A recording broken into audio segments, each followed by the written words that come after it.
Hi, this is John with WTI. And as I have a little dog, Noah, he is really strong and he's constantly pulling while I'm going taking to a walk or he's going to do anything.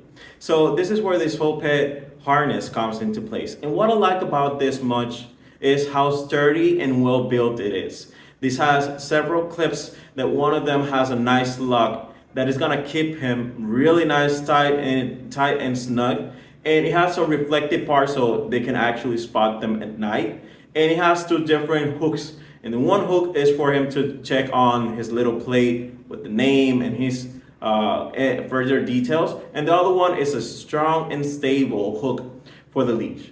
So it has a nice adaptable sides, nice color. It's so comfortable for him because it has some nice padding in the inside, really easy to clean, and it's pretty much a well built. This is built like a tank, and I'm hoping that he's not gonna turn up over time.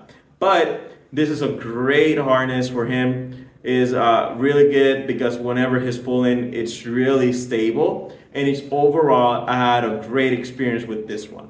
So this was John with WTI, and that was my point of view.